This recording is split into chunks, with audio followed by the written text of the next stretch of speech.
guys, we're back again. This is Crystal from the Freckled Paw, and I'm here with Diane from the Bark Side. We are talking today about easy enrichment things that you can do with stuff that is laying around your house. So if you didn't catch our last episode, it was all about ways to upgrade your dog's life. So today we're kind of building on that and giving you some really great examples for first steps for most dogs. So if you've never done any kind of enrichment before with your dog, this is the place to start. So we're going to give you tons of ideas today to add in really great things to your dog's life to kind of help them upgrade. If you didn't catch that episode, go back and watch that one and then rejoin us here so that you kind of know what we're talking about and why this stuff is so important to us. So we're going to cover a lot of ground today. And again, all of this stuff is things that you can find around your house that will not cost you any money, really. There might be like one toy. You might have to make a trip to the dollar store, but really it's very inexpensive stuff. Most of this stuff you should have lying around your house. So we're going to start off with my favorite enrichment toy, a cardboard box. So this is pretty much where we start with any kind of confidence building stuff. So if your dog thinks that puzzles from the pet store or from Chewy are a little bit too difficult, then invest in a box. Get one of those Amazon packages that you ordered under quarantine, and introduce your dog to a box. So here we go. We're talking about some Enrichment 101 today. A lot of people contact us and say their dogs are afraid of a box. So I want to show you how I use a box to build a dog's confidence. So Opie's going to help me today, and Opie is not afraid of a box. He does enjoy a box. But I want to show you just kind of the steps that I take to sort of let the dog know that the box is not something scary. The box is something that can be fun in a way that they can progress fairly quickly and fairly confidently. So first I'm just going to take a really delicious cookie and put my box on the ground and then just put my cookie in the box. This can't see my box. Opie thought that was the greatest game ever. Greatest game ever. I don't need good cookies for this for him because he loves cookies. All right, so first time, just cookie in a box. And he says, this is fantastic. All right, so then I'm going to close one of the short sides. So with each box, this is a fairly square box, but your box is still going to have a short side.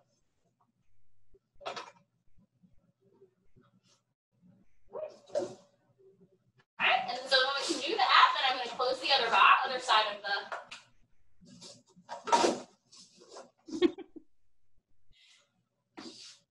bulldozer dog.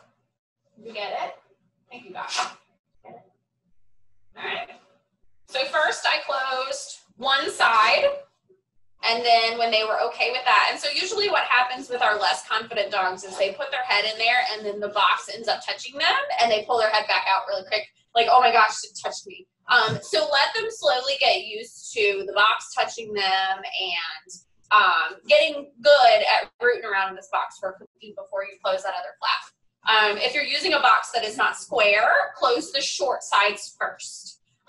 You want to create a side that has a little bit of a gap in it, so that way they see that there is actually space to get inside the box, so that they get a little bit more confident because they can see that there's a space and this doesn't look like a flat surface to them. All right. So once I do that, once I have both sides closed, I'm going to start slowly closing the other flaps. All right, so I close two flaps, and then I close one flap, so we look like that. Oh, sit.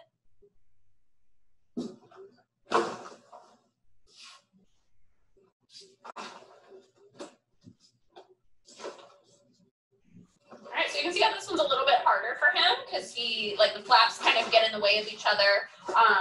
And a less confident dog would not be bulldozing this quite as much as this.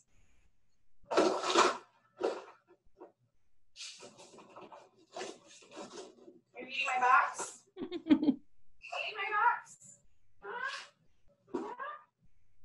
So when you get to this point, you know, and they're very confident, they're very happy with the box, then we can close all flaps. Okay, can I have that box, please? Moby, get it. Moby. Get it. Yeah. And if you have a very delicate dog, then the one box will probably last a couple of lessons. But if you have an OB who likes to eat a box, then probably you're going to use one box per lesson. All right. So once we get to that point, hey, can you sit, please? Sir, sit. Okay, sit. Thank you.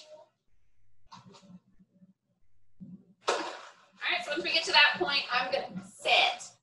The box. All right, so you can see how this is confidence building. All right, so I'm actually going to tuck the flaps in. Sit. Wait. All right, so I've tucked.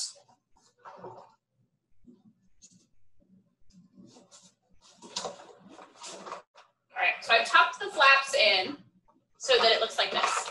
OB. So that it looks like this. So I should, you know, it looks like I should be able to mail this package out at this point. All right. Get it.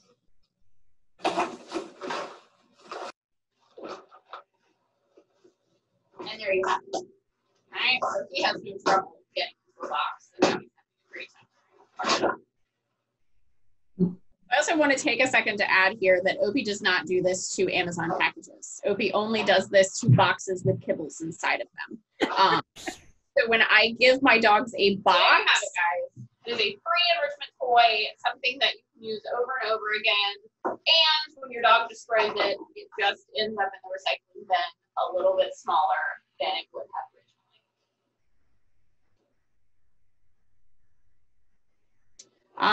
So he does not, I'm going to add that he does not do this to boxes that come from Amazon. If we walk in the house with a box from the porch, he could care less. As I'm building their confidence, I also build their drive into like, this is your box. So I make a big deal about it when I give it to them. You know, he was getting really pushy with me there towards the end because he had already sort of figured out that that box was for him and it was for him to tear apart. So don't, you know, when you're doing this with your dog, don't discourage or don't put it on a shelf because you think your dog is going to eat all of your Amazon packages. They are not. So as long as you make a big deal about the box that is theirs, this is their box with their food in it and is for them to play with, you can safely bring in your packages from the mailbox and your dog will care less. I mean, the first couple times they might be a little bit like, hey, is that for me? And then you just tell them, no, this is not for you. And they go, cool, I'll get it later, when there's food in it. Yeah, so, I've never had that problem either with them confusing like what this box is about. Yeah, I was noticing too, I love watching Opie, you know, play the box game because every dog has kind of a different strategy. You know, where Opie was like, go straight head in, and then like towards later ones, you'd see him, he'd put a paw in so he could hold the box still, versus my dog Nellie does kind of a similar thing. She'll hold it and then she'll go into like tear it in half, you know, and that's the easiest path to open. But like Sharona, or I've seen a bunch of other dogs, they will try to just keep, you know, tipping it over with their paw and hope that something might fall out, which takes longer. But it's interesting to see everyone's strategy. They all have different strategies. Opie wants to tear the box completely apart and like make it explode. Cargo is the same way. If a box is closed, like with the flaps all closed, she wants to just dig in and just rip it to shreds. Pixie's a little bit more dainty and she will just tear, like chew a corner off of the box and then shake it all out. Like she'll take the whole thing and just shake it until all of the stuff falls out. So yeah, you're right. Your dog is going to have a little bit different strategy. So if you guys watching, if your dog develops a strategy, then share those videos. Oh yeah, absolutely. That'd be so much fun. See if they're a bulldozer like Opie or if they're kind of a paw, let's bat it around like Sharona. Yeah, no, that'd be great. So this is another enrichment video that's similar. We were starting with a box. So this is Macklin, and he is in, a box with a bunch of fabric scraps. It took him just a few seconds to get used to the box, and because he's a puppy, it was a really good thing to teach him. He hopped right in, and that's a really useful skill. I was watching something recently where they were talking about, when your dog is scared of a bath, a great way to help adjust to that and work up to it is to be able to have your dog jump into a box, because it's a similar kind of enclosure. So getting Macklin used to jumping into something and then also doing the enrichment was like double duty. So he was snuffling around in the box. There's a bunch of fabric strips in there and some kibble. So you can see he was kind of digging around to get to all of the kibble. And he had to weed his way through the fabric. You might not have, I think this was just some regular fleece fabric strips that his dad's bought. You might not have that laying around. You might have some extra scraps over from making coronavirus masks. You could use that. You could use old t-shirts. I just got the phone book. Instead of fabric, you could use pages from the phone book and crinkle them all up, or the paper from your packages, any of those things. Another thing you could add to your dog's box is all those old pieces of dogs where all the stuffing has been already previously taken out. This is another video of something I like to do with toy carcasses, as we call them. So this is a fast motion video, but Harper was going at that toy for a very long time. I took her flounder toy, and in the spots where she had torn it open previously, I just added a few cookies. And again, this is sped up. It took her a while to do, but you could make it even more difficult by doing that to a bunch of toys, and then, putting those in a box. You could do just the toys in the box. So you can take a bunch of these toys and you can just put them into a box with the kibble on the bottom or scattered throughout for your dog to snuffle around in. Or you could put kibble inside of the toy carcasses. You could do them plain. You could put those in a box, or you could do a mix of kibble or, treats in the toys, and then also some in the box. And really, dogs like the variety. So the more different variations you can do, they're all variations with the same thing. You don't have to do anything extra, and your dog will really thank you for it. And these are kind of progressions too. So if your dog gets really good with tearing apart the cardboard boxes, then the next step would be put a toy inside the box. And then they're gonna be super excited because then there's a toy inside the box with the treats in it. So you can kind of build on all of these ideas also. Yeah, and a lot of this, especially I feel like the dogs who go straight for chewing the boxes, those are the dogs who quickly build up to a box with a toy inside it that is inside of another box. And I spread some kibble or some treats in each box kind of along the way to keep encouraging them. But it's really endless. Like, all that holds you back is the number of boxes you can accumulate. Yeah. There's been some days, like hurricane days and tropical storm days, that I've put boxes, inside of toys, inside of tissue paper, and just, it's taking Cargo a good 20 or 30 minutes to get through the boxes that I put out for her. And that's a lovely evening when you have a dog working on something for 20 or 30 minutes. So moving on a little bit, next video is some chicken nuggets rolled in a yoga mat. So this turns into a really great trick also, that you can teach your dogs to unroll the carpet or whatever that is called. All right.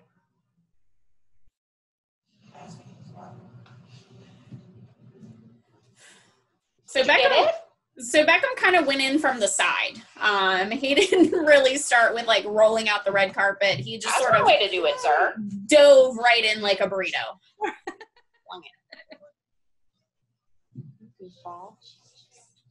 I really do love watching these videos because, I mean, every dog has a different method. I mean, I think it's so funny how differently they all do it. Oh, yeah. Yeah. Beckham, he had no idea, like, actually unrolling it. He said there are nuggets in there, and I'm just diving right in. So, whatever works. There's no right or wrong to these toys. It's just do them. Yeah. When I first saw this idea of, you know, rolling up kibble or treats or whatever in something, like I had seen it done with towels and stuff, I totally dismissed it because I thought it was going to be way too easy for my dogs to have done a lot of enrichment. And then I gave it to both my dogs. Sharona quit halfway through it because it was too much for her, and then she took a nice long nap. And Nellie took way longer the first time to do it than I expected, and then she realized that she could just pick up the whole thing and shake and get everything, which I know Nellie's going to eat every last drop of food, so I don't really care. Yeah. Here is another video that's a variation on that. This is something super simple that you can do from home. You don't need to go out and buy anything. I'm just going to take a little cheap throw blanket here, and this is going to be for Sharona. Sharona has a tough time working for things, so we're going to make it really easy. I'm just going to sprinkle some of her kibble on here, and then roll this up. It's super easy. We're just going to roll it up loosely. I don't want to make it too tight for Sharona because she gets frustrated easily and she will give up. I want to make sure that it's easily doable for her. So I got to the point where there's no more kibble left. Gonna sprinkle some more. You want to make sure that there's plenty of kibble at the end when you're done to encourage them to get started rolling this. Let's see. Now I usually give these to my dogs when I leave the house. That's how we typically do our meals. They go out, they hang outside most of the morning, you know, while we're getting ready and everything.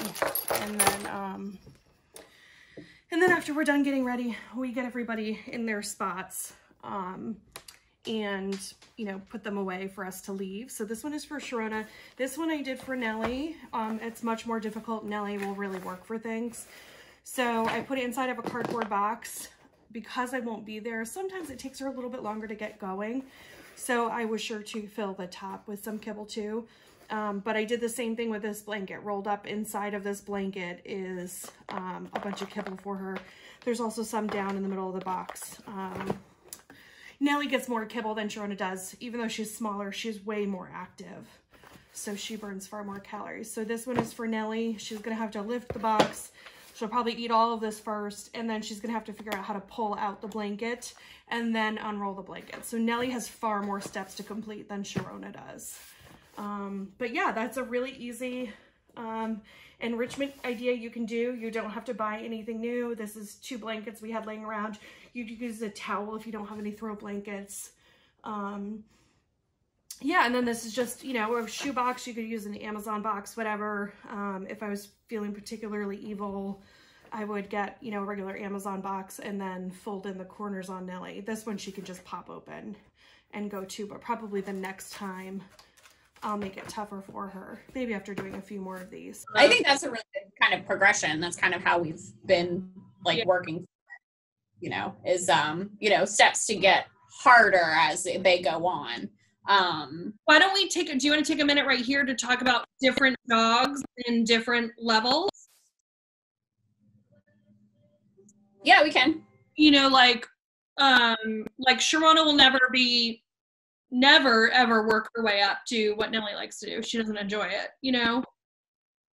Do you know what I mean? Yeah. Yeah. Like going out and buying the level 3 Nina Addison toy. Don't do it because your dog won't like it and it's supposed to be fun for your dog. Right. If yeah. your dog does really well on level 1, go ahead and buy level 2, that kind of thing. Yeah, and definitely work with where the dog is and where they're telling you that they are. You know, if the flaps on the box being closed is too hard, then don't try to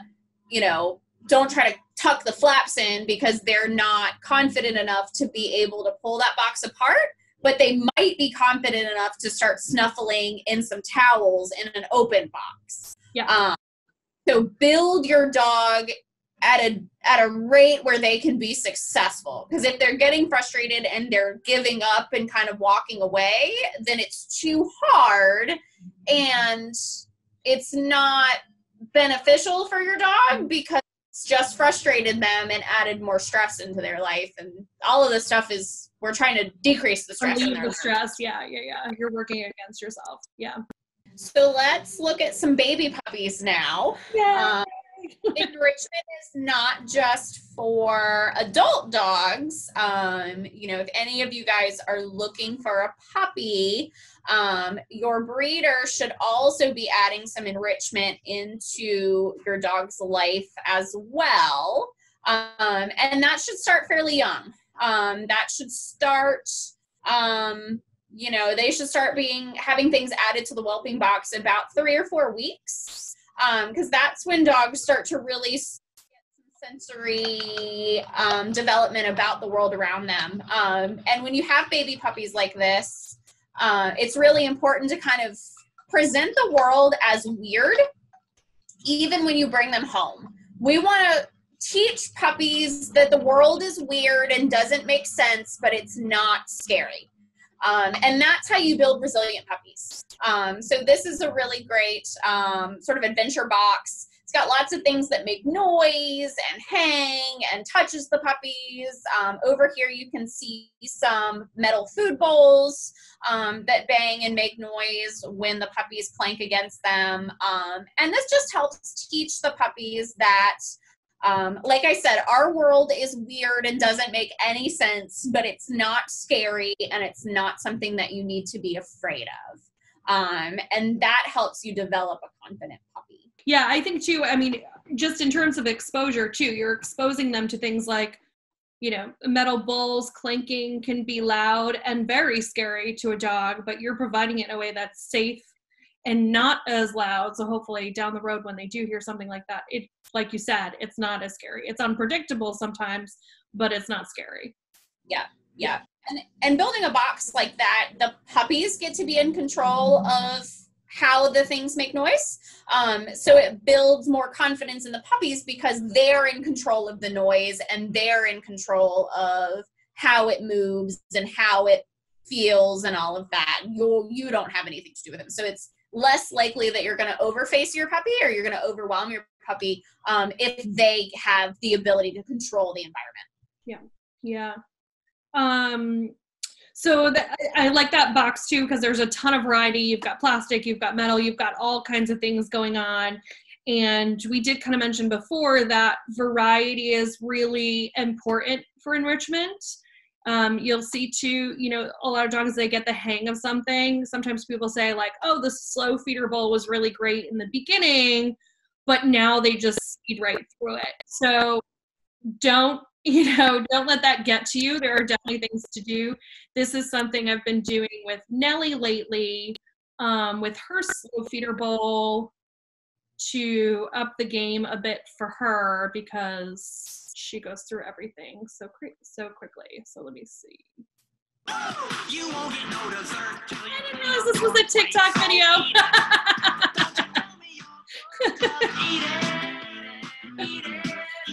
Get yourself an egg and beat it. Have some more chicken. So this was a TikTok video I just made of Nellie with her slow feeder bowl. And I made it tougher for her. I think that's one of the tougher slow feeder bowls, that orange one. And I had done things previously, like I would microwave some peanut butter and kind of dribble it in. So that got more licking involved and the kibble would stick to the peanut butter and that became quick work for her and she was just expecting the same thing. So one day last week I stuffed some toilet paper tubes with her kibble and then wedged that into the edges of the slow feeder bowl. So there was still the peanut butter, there was still some kibble in throughout, and then she also needed to rip those out and destroy them and pull them out. But again, variety, you want them to constantly be thinking about how they're going to solve this problem. It's really good for them, and it's much more fun when they don't know the answer ahead of time. Yeah, yeah. We have done melted cheese in the bottom of the slow feeder bowl, because then by the time the dogs get to it, the cheese is not melted anymore and it's stuck to the bowl. So that takes quite a bit of work. And then we've frozen our food in the slow feeder also, like just dumped the kibble in and then filled it up with some water and stuck it in the freezer. So then at the end of the day, when they're getting their dinner, it's all frozen into the slow feeder bowl. So that's a fun one too. You just have to be even just putting the kibble in some hot water for a few minutes. Obviously you're not going to give your dog the thing with hot water in there.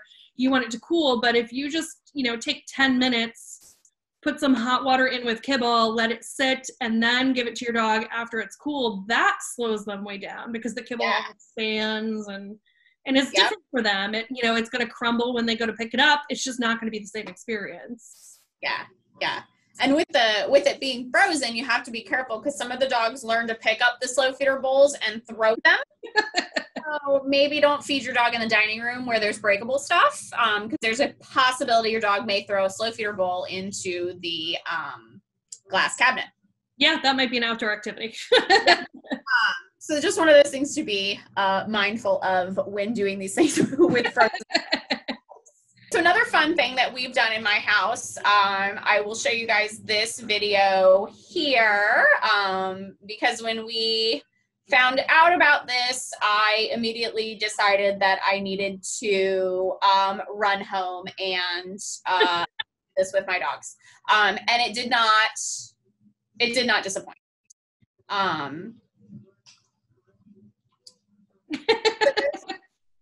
Those are cucumbers on a clothesline in my kitchen. Marco is so curious. You can see it in her eyes. So cute. She is like, what is this? What is this ridiculousness? Why can't I get it off? Opie is all in, and Cargo's like, I'm still not totally sure. It's so dainty. I've never seen such a dainty Malinois. She doesn't love food. So where Opie is like, hey, this is food and I must get it at any cost, she's more like, this feels weird and I'm not really sure I should be eating it. But after Opie kind of showed her the ropes, she was like, okay, I think, I definitely recommend the clips, and you can definitely do chip clips. You don't have to have clothespins or anything like that. But there's other videos going around where the food is actually on the strings. And that can become kind of a choking hazard if the dogs like start chewing on the string. But I really liked the clips. So if you do try it, get some clothespins or grab your chip clips off of the bag of chips and clip the food to the string on with the chip clip. Yeah. I think it makes the movement less predictable for them too, which is kind of cool. Yeah. Yeah, that was super fun, and that did not disappoint. So again, if you guys try this with your dogs, we want to see videos, because this was super fun. It made my whole night. So so this next video is something that I do with Sharona a lot. I kind of mentioned earlier that Sharona really doesn't like to work for things. She just kind of shuts herself down pretty easily. She gets frustrated easily. And this is something I have found that works exceptionally well with her. And I think a huge part of it is because it is so centered on smelling. She's really using her nose, and that is incredibly therapeutic for dogs. Sharona is the perfect case for something like that. So this is something I call hot dog hunt with Sharona. You can see there's a little mason jar, and we're actually using meatballs in this video, but I put in little pieces of a really stinky food, and I put it basically right in front of her. And then this is because Sharona is an extremely, she just lacks confidence totally. This has been a great way for her to build confidence. I start off very, very easy. It's literally in front of her face. Now it's gotten to the point where she has to turn around a little bit and walk a little bit, and that's it. Now I'm going to start bringing in some other things. So I'm going to add in a cot, and let's see. I think I'm going to add in a table and some dog bowls.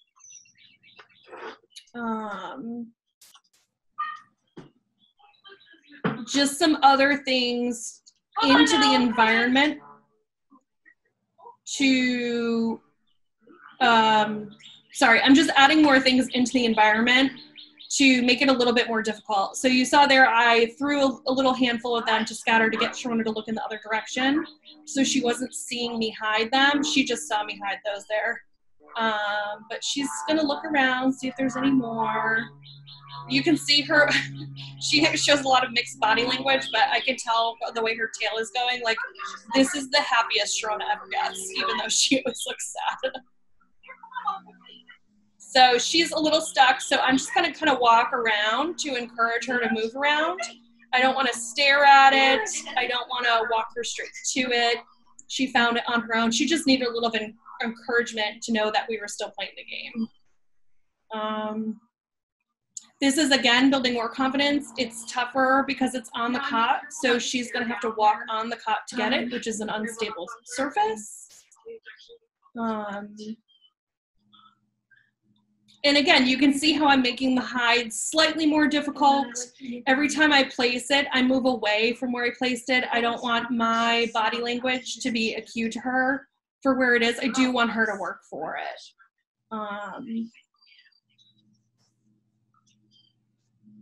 Again, I just toss the treat away. So that way she would do that while I hit it. You can see she's starting to use her nose a lot more. And that's the goal. Good girl, Sharona. As it gets lower and lower, she might knock it over, and there's no treats in there, so I'll just dump a few out for her. I'm going to add in a few distractions. So again, I'm upping it. I'm adding in a few toys, a chew bone.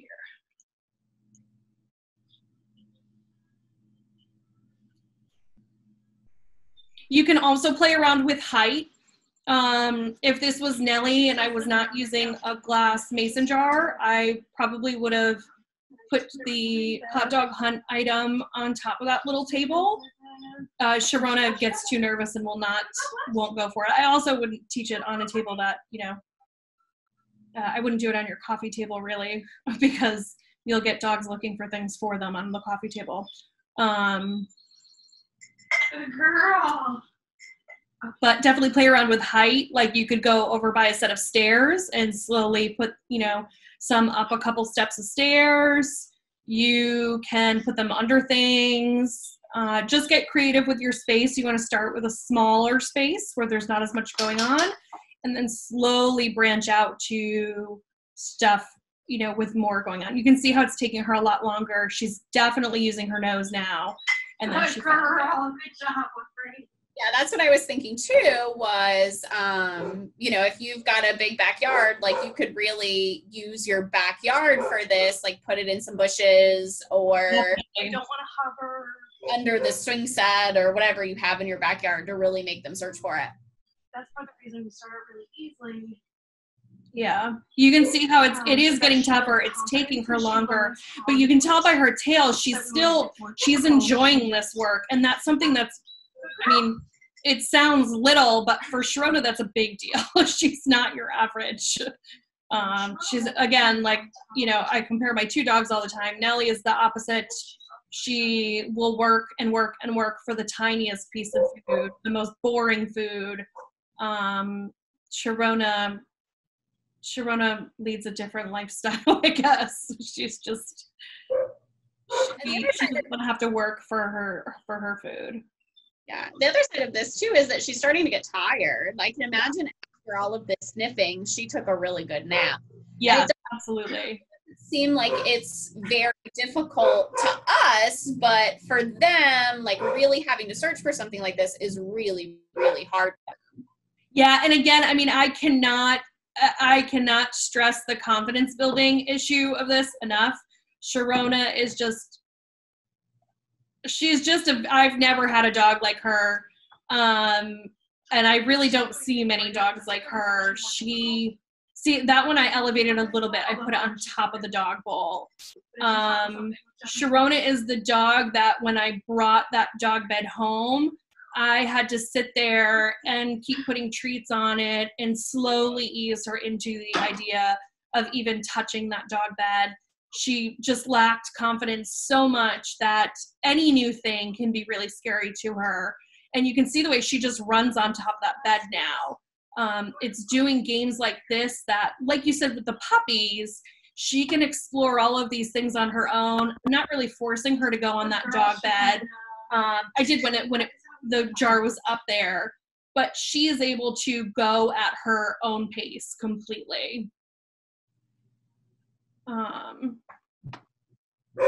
Yeah, and these are such great games for dogs that run and hide, or dogs that are really unsure of their surroundings. Getting them using their nose and getting them learning how to process their environment is huge. Yeah. And like, that's the way to build confidence, is to let them do it on their own. Oh, I remember the other thing I wanted to just kind of bring up was to pay attention to their body language. This was not the first time I did this with Sharona.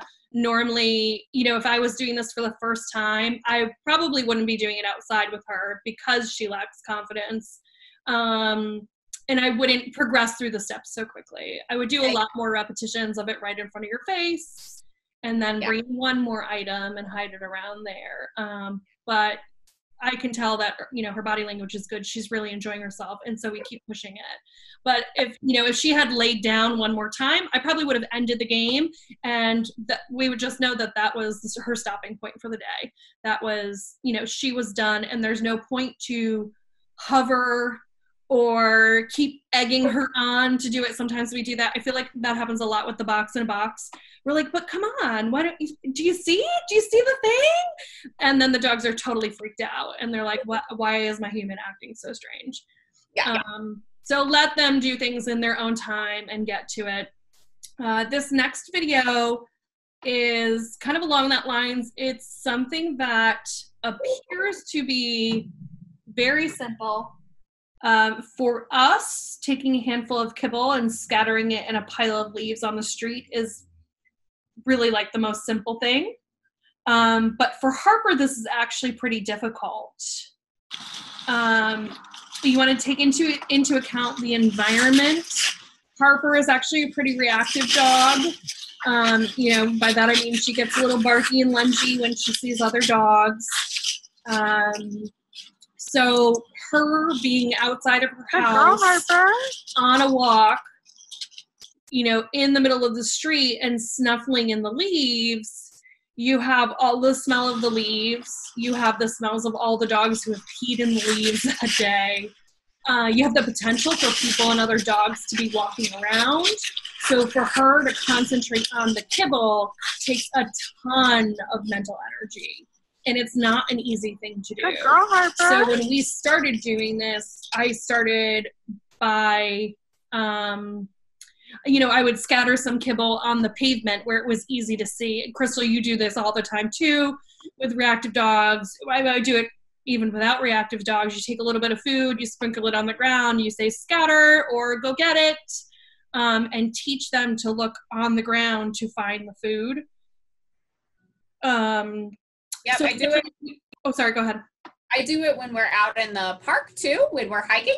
If I need to pull cargo over to let people pass, or if there's bicycles coming, I just tell her scatter and throw some kibble into the leaves, and she's then off the trail and paying attention to the food and not getting run over by a bicycle, or, going to investigate a runner, or, or a dog or anything like that. It gives her something else to do and get rewarded for that. Like, I don't need to do anything except throw some food. But it took work to get there too, because I feel like sometimes people think, like, we get that question a lot where people say, oh, well, I try to give them food, but my dog won't take it when XYZ is going on.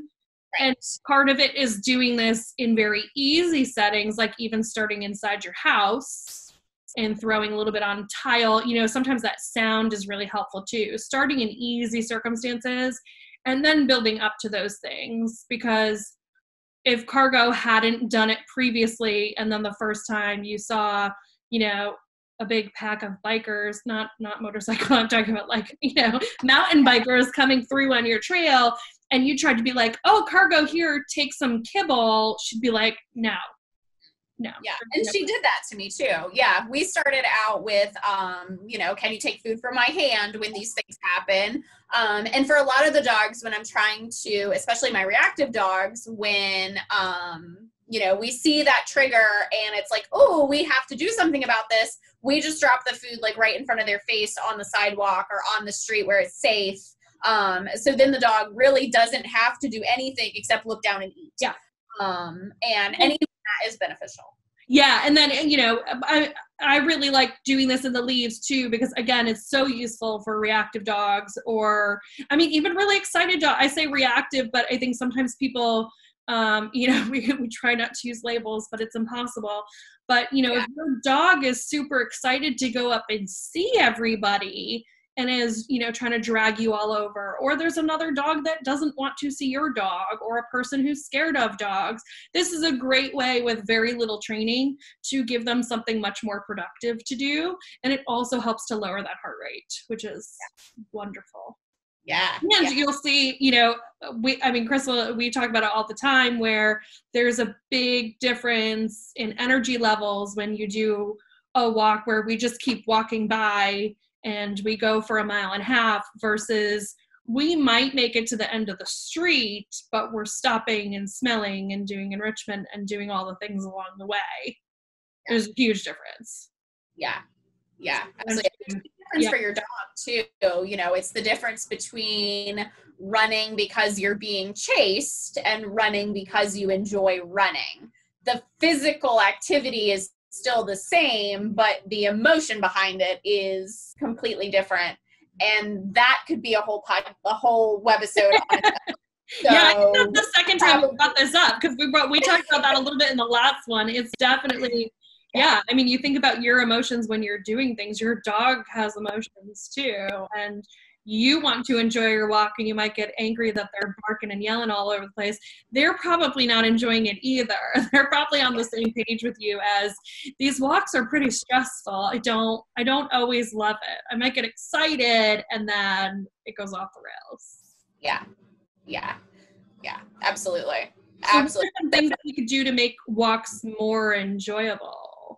Yeah, so if your dog is barky and lungy, and you find that you are in fact not enjoying walks, here's a couple of videos of different places to try to do some walks. So I very rarely walk my dogs in the neighborhood.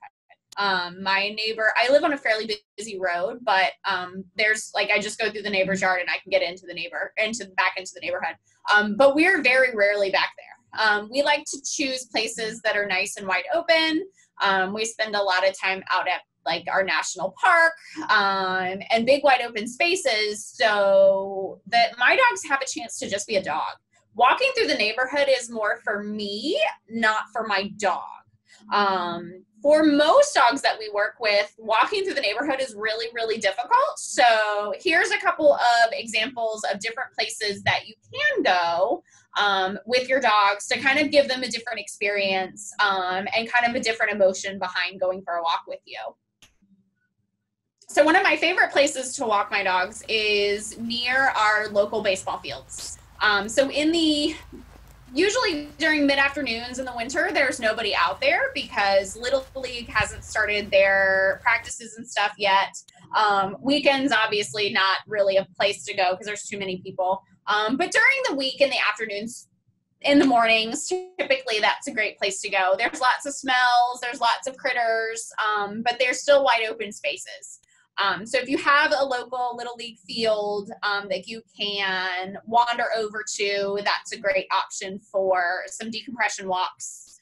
You can see Cargo's on a long line. This line is 20 feet, I think, so it gives her plenty of space to kind of wander around and explore the area, but still be safe and not be too far away from me. So that if other people or other dogs do show up unexpectedly, she is still on a leash and she is still technically within the confines of the law. I am not going to get fined, and she can still have a little bit more space in order to explore.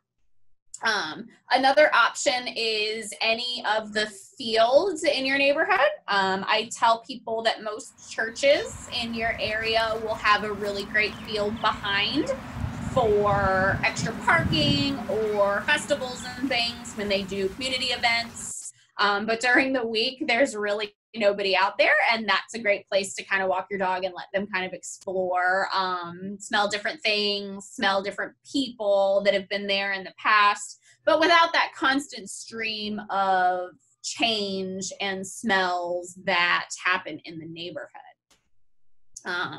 Another great option is following the power lines. The power lines create a really great sort of ease way underneath them. That is a really great place to kind of let your dog wander and sniff, because it usually becomes a pathway for a lot of the wild animals that still live in your neighborhood, the foxes and the possums and things.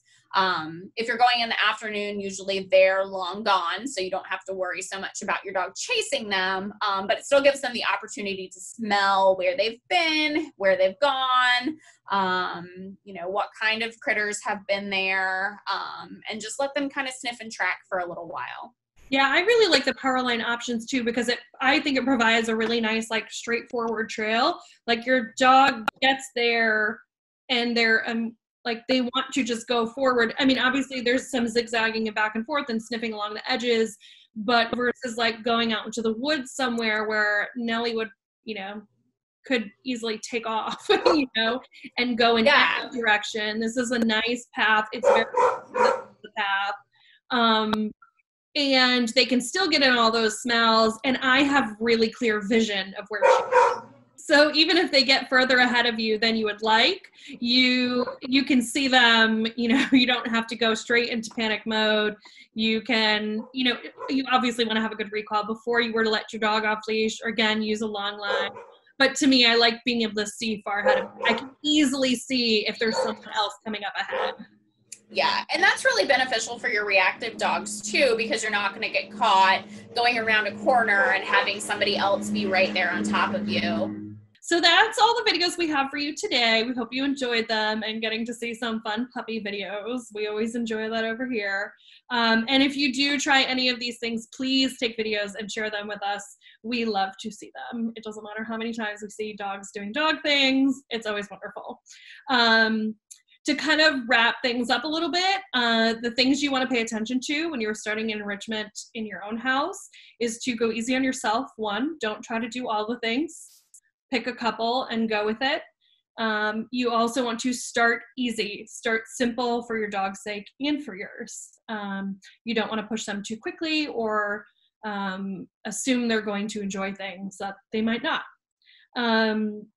You also want to continue to add variety. When they start getting really good at any particular puzzle or toy or game, that's when you want to increase difficulty or try something new. And remember, every time you're switching one, go back to the beginning again. Don't think that because they can do a box inside of a box that they're going to right off the bat be, really great at snuffling in the leaves outside. And then our last tip is to use what you have. There are so many things in our houses that can be used to add enrichment for our dogs, and it doesn't have to be anything big. You can see it's definitely not fancy. But that's what we have for you today. So thank you so much for joining us. I'm Diane from the Bark Side, and with me is Crystal from the Freckled Paw. And we had a great time, and we hope to see you next time.